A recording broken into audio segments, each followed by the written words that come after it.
રામના રામ મારા આરસીદીના ખૂબ જાજા રામ મારા વાલા ભાવિકોને મારા દર્શનથી અધૂરા બની ગયેલા અને મારા ખૂબ જાજા રામ બે રવિવાર થઈ ગયા બે રવિવાર થઈ ગયા માં તારા દર્શન નહીં થયા માં તારા પારે આવીએ છીએ માં તારા દર્શન નહીં થયા પણ થોડીક ધીરજ રાખી તો મેં ત્રીજા રવિવારે દર્શન કરાયા ને જરૂર તમારો ભાવ મારા પ્રત્યે બંધાય હું માતા દર્શન કરાવું ને કરાવું હું જરૂર આવું ગમે તે રૂપે આવીને દર્શન આપું ને આપું એવા હરેક મારા વાલા ભાવિકોના ખૂબ જાજા રામ નવા આયેલા ને રામ છે મન માતાને કોઈ જોવા આવ્યું હોય એને રામ છે મારી કુંવાસીઓના ખૂબ જાજા રામ છે મારી હરેક વાલી દીકરીઓના ખૂબ જાજા રામ છે આવા નવલા નોરતા ચાલુ થાય છે હે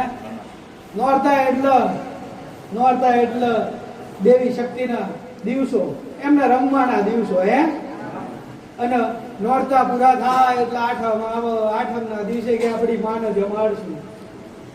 માને જમાડશું ગામડે હોય એ કઈ ઘરક કરીને માના મઢડે જાય દૂર દેશાवर રહેતો હોય એ ગમે એવું કાર્ય હોય તો મૂકીને માના મઢડે માના જમાડવા માટે જાય એટલે માં 12 મહિના હારું ચાલે એવું આ હું મેલડી એવું કહું છું જગતમાં પરમાની પેઢીની ઉપતાની મેલડી એવું કહું છું કા નોરતા આવે છે નોરતા ચાલુ થાય છે અને આઠમના દિવસે હારું તમારા નવલા નોરતા આજ સુધી નહીં ગયા હોય એવા હું આશી આલું છું હો ભાઈ એવા તમારી માતાઓને હરખે આવે અને હરખે બોલે એવા આશીર્વાદ હું તમને આલું છું હો જગતમાં હું માતા બોલી છું કે તમારું ગમે એવું શબ્દ તમે મારા ચરણમાં મૂક્યું એટલે મેં માતાએ લઈ લીધું હે તો એ મારે જોવાનું છે કે તમને જેમના ચલાવવાનું શું ચલાવવા મારું તમને ચલાવવાનું હિત એક જ હશે તમારું ક્યાંથી સારું થાય છે ક્યાંથી ભલું થાય છે બાકી વિચારવા વાળા કે માં આ રીતના ના હેડાય તો મારી જોડે શું કામ છે મારા શબ્દોથી ચાલવું પડે જેને મેં કીધું એ પ્રમાણે ચાલવું પડે ત્યારે તમારે સુખ નીકળે ત્યારે તમારે દેવગતિમાં બહાર નીકળી એકો પણ પોતાનું દિમાગ ચલાવો કે આમ કરીએ તો થાય નહીં એ તો મારા શબ્દ તમારા દેવ જોડે મેં મેલડીએ શું વાત કરીશ તમને ખબર છે તમારી ભવાની જોડે મેં શું વાત કરી તમને ખબર છે તમારી ચામુંડ જોડે મેં શું વાત કરી તમને કોઈને ખબર છે તમારી ગતિ ના પહોંચે મતિ ના પહોંચે એવી વાતો મારા દેવની હોય છે હો નહીં તો તમારી પેઢીઓ જતી રહે ને તોય દેવ મળે નહીં પણ જગતની અંદર મારા પારે આયા હોય ને હું આજીજી ના કરું જગતમાં તમારી મેલડી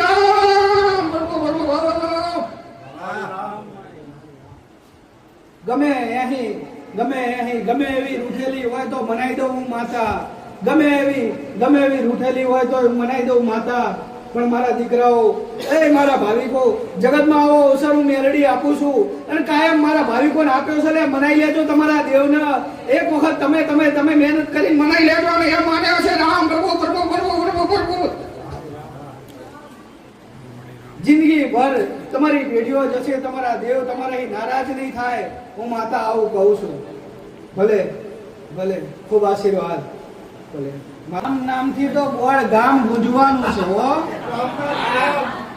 રામ નામથી બોળ ગામ ગુંજશે જરૂર ગુંજશે મારા દીકરાઓ મારા ભાવિકો અહીં આવવાનું જોવો ને સવારે તો ખબર પડે કે મારા દીકરાઓ કેટલી મહેનત કરે છે કઈક ભાવિકો છે વહેલા આવી મારા કાર્યમાં મદદરૂપ થાય છે એમને જોવો છો કે કઈ રીતના થાય છે પછી કે નહીં કે માતા બોલતી નહીં પણ બોલે એમાં પરિશ્રમ જોઈએ ને તમારું હે કઈક ને ખાલી બોલાઈ જ દેવી છે પણ તમારે પરિશ્રમમાં આપવું ના પડે નહીં બોલતી કઈક પેઢીઓમાં જોવો છો તમે કે માતા પણ સમય આવે જઈને સામે ઉભા રહો છો એનું તમે રટણ નહીં કરી શકતા નહીં તમે એની ભક્તિ કરી શકતા નહીં તમે એના વાલ કરી શકતા શું માતા તમને કે હે શું માતા કે એના શબ્દો એના અનુરૂપ તમારે ચાલવું ના પડે એટલે જીવનની અંદર કશું નહીં. હું માતા એવું કહું છું કે જીવનની અંદર કોઈને કાંઈ દુઃખ નહીં. તમે નીતિ ધર્મ અને કર્મથી સીધા ચાલો તો કોઈ તમને નડવા આવશે નહીં. આ તો એક નિમિત્ત બને છે કે તમે જે કર્મ કરો છો ને એના રૂપિયે ફરી ના થાય ને એના માટે નિમિત્ત બને છે. મારા રામે માતાઓ મૂકી છે, કોઈને ઝાંપડી ચૂડેલ નહીં કહેતા કે આ રસ્તામાં જતી હતી વર્ગી ગયું. નિમિત્ત બનાવે છે તમે એ કાર્ય ફરી ના કરો, નહીતર માણસ અવગતિના માર્ગે કેટલાય નીકળી ગયા. હે આજના જમાનામાં કાળા કળિયુગની અંદર 10% જ ભક્તિવાન છે, 90% તો નાસ્તિક ના નાસ્તિક. પણ આજે કદાચ 10% છે ને, 10% એ ભક્તિવાન માણસ છે ને, 90% ના તારી એક છે હો. એક કુટુંબની અંદર 10 ઘર હોય, 11 ઘર હોય અને એક દીકરો ભાવિ ભક્ત હોય ને, ભક્તિવાન, એના દેવની બહુ લાગણી હોય, બહુ ચાહના હોય. શું કરું મારી માનવ પામી, શું કરું? પણ એ એકલો મહેનત કરતો હોય ને, એની મહેનતથી પાછળનો આખો પરિવાર સુખી થાય. પાછળનો આખું એનું પરિવાર, કાકા કુટુંબ, ચાહે બોલાવતા હોય કે ના બોલાવતા હોય, ભક્તિથી. પણ માણસના ગ્રંથિ એ બધી મારે કરવાનું પણ જેને મારા શબ્દો મળે ને એને કાર્ય ચાલુ કરે ને એનાથી હરેક ઉજળા થાય છે. અને જો કદાચ એનાથી ઉજળા થતા હશે તે પોતે માણસ કેટલો ઉજળો હશે? કોઈ એવું વિચાર્યું કે હું કરું? પણ તને નિમિત્ત બનાવ્યો છે, તારામાં એટલું શું હશે તો સામર્થ્ય તો તને નિમિત્ત બનાવ્યો છે. આ કાર્ય કરવામાં મારા નાથે નિમિત્ત બનાવીને મૂક્યો કે દીકરા તું જ કરીશ, તારી સિવાય કોઈ કરવા વાળું નહીં. એ તો તમારો જન્મ, તમારું ગુંદ મુકાયું ને ત્યાં નક્કી થઈ ગયું હતું. મારા રામે લખી નાખ્યું હતું ચોપડે કે આના જ ભક્તિ કરવાની છે અને આના જ આ કાર્ય કરવાનું છે. એટલે એ સમયની રાહ જોઈને બેઠી હોય ને, કંઈકના સમય એવા લખાયા હોય કે આના હાથે જ મારે કરવાનું છે, આનાથી જ મારે કરવાનું છે. જેમ મારા રામે સમય લખ્યો કે જેને આજે આ છેલ્લા 100-200 ભાવિકો બેઠા હશે, 200 ભાવિકોને બધાના મારા હાથે જસ લખ્યો હશે તો મારા રામે જેટલાનો જસ લખ્યો હશે એટલાનું અહીંયા ગાડી એક રવિવાર ને 2 રવિવાર ને 3 રવિવારે કામ સફળ હોય. અને સફળ હોય એટલે મોઢા ઉપર ખુશી હોય કે અમારા કાર્ય સારા છે, પ્રગતિ ઉપર છે. એટલે હરેકને નથી.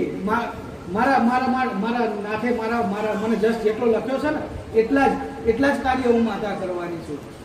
પછી વધારે કાર્ય કરવાના તો કે વધારે કાર્યમાં તો અમે અમારો ના લખ્યો હોય તો અમે શું કરીએ? તો એ તમારી ભક્તિ, મારા પ્રત્યે ભક્તિ હોય ને, ભગવાન જોડે લડવા બેસી જાઉં તમારા સુખ નાખું માતા. જો રાક્ષસોને હળવા મારા નાથને મારા ક્રોધ સામું નમવું પડ્યું હતું. હે એવી હું પાવાની દેવી કાળકા છું. જગતની અંદર બોલું બનાવું નહીં તો જગતમાં એ કાળકા ના કહેવાય, રામ પ્રભુ એવી અસલ પરમાની બેટીની માતા છું. એટલે દેવગતિમાં તમે વધારે ના કરી શકો તો કઈ નહીં, પણ એક સીધા માર્ગે ચાલવાની કોશિશ કરજો. આ નવા આવ્યા હોય એને ખાસ કહું છું કે ધર્મના કાર્યમાં તમે વધારે ના ઉભા રહો. મારા માતાના કાર્યમાં ના ઉભા રહી શકો, મારા માતાના એટલે તમારા દેવના કાર્યમાં તમે ના ઉભા રહી શકો વધારે, પણ નીતિ સાચી રાખીને ચાલજો. મન માતાને યાદ કરતા રહેજો. ડગલે પગલે જો કદાચ ભીડ પડે સહાય કરવા ના આવું તો જગતમાં હું માતા નહીં, પણ તમારે ચાલવું પડશે. થોડા 50% તમારે સત્યના માર્ગે આવવું પડશે. હું એવું નહીં કહેતી આટલા વર્ષો જે પૂર્યું છે મગજમાં એકદમ નીકળી જાય, ના નીકળે. હું માતા જાણું છું કે કળિયુગ છે, જલ્દી સત્ય વાતો ગ્રહણ નહીં થાય. ખોટી વાતો હશે ને તરત સંગ લાગી જશે. કોઈક દારૂડિયો દીકરો મળશે, કોઈક દારૂડિયો દીકરા ભેગા થશે ને, એક દાડો બીજા દાડે પીવાનું ચાલુ કરી દેશે, એક દાડો જોડે બેસે બીજા દાડે પીશે, એક દાડો કોઈક સિગરેટ પીતો હશે બીજા દાડે જોશે, ત્રીજા દાડે એ પીવાનું ચાલુ કરશે. એ સંગત પણ છોડાવવાનું થાય ને તારા વર્ષોના વર્ષો તારે છૂટતું નથી. એટલે ખરાબ સંગત આ કળિયુગની અંદર જલ્દી લાગે છે, પણ જે સાચી સંગત છે ને, સારા ગુણો એને ઉણપતા વાર લાગે છે. કારણ એની ઉપર કળિયુગ હાવી થઈ ગયો છે. એટલે હિંમત ના આવતા, તકલીફ પડે તો હારી ના જતા. મને માતાને યાદ કરજો, હું તમને હિંમત આપીશ, પણ થોડા સતના માર્ગે ચાલવાની કોશિશ કરજો. તમારા દેવને મનાવવાની કોશિશ કરજો. એવું કહેવાનું કે મેલડી તારા શબ્દો મેં સાંભળ્યા છે, તારા શબ્દો યાદ મારા જીવનમાં પરિવર્તન લાવશું. ભલે જેટલું આવે એટલું, પણ માં તું સહાય કરજે, હું સહાય કરીશ. અને એક દાડો 100% પરિવર્તન લાઈન તમારી માનો ભેટો કરાઈશો. જગતની અંદર કંઈક ને ભેટા કરાવવાના છે ને કરાવવાના છે. કંઈક ને કરાયા છે કંઈક ને કરાવવાના છે. જગતમાં આવી આવી આવી આઠમો આવે છે. આવું દર વર્ષે તમે તમારી માને હરખથી જમાડતા હોય, તમારી માને કેવું જેટલું હોય, અને તમારી માં તમારા જોડે કાન નથી શબ્દ સાંભળી એ કોઈ એવા હે. પણ હું માતા કહું છું કે જેવી જેવી આ નવરાત્રિમાં આમ મૂકીએ છે તમારી માતા જોડે, જેવું જેવું તમે કંઈક કાર્ય મૂક્યું હશે મા જોડે, જેવી જેવી ભાવના મૂકી હશે એ તમારી મા જોડે, જો એ કાર્ય સફળ ના કરો તો જગતમાં હું માતા નહીં હો. તમારા દેવ જોડે જે જે તમે કાર્ય મૂક્યા છે, નાની નાની તકલીફો, કોઈ દીકરાની મૂકી, દીકરીની મૂકી, વહુની મૂકી, પોતાના અડધા અંગની મૂકી, જે નાની નાની તકલીફો તમારા દેવ આગળ મૂકી, એ તકલીફો હું આ 9 નોરતામાં પૂરી કરાઈશ. આઠમ સુધી તમારી માને કમ્પ્લેટ અગરી વગરી મારા નાથ જોડે જઈને આવીશ હો. એ પછી વરીને તકલીફ ના ઊભી થાય એવા સિક્કા મારી આલીશ હો. મારા નારાયણ જોડે અને જગતની અંદર રૂપાવાન દેવી બોલું એટલે એમાં આખું પાછું થાય નહીં. એક વાલા ભાવિ ભક્તોને ખૂબ ખૂબ આશીર્વાદ.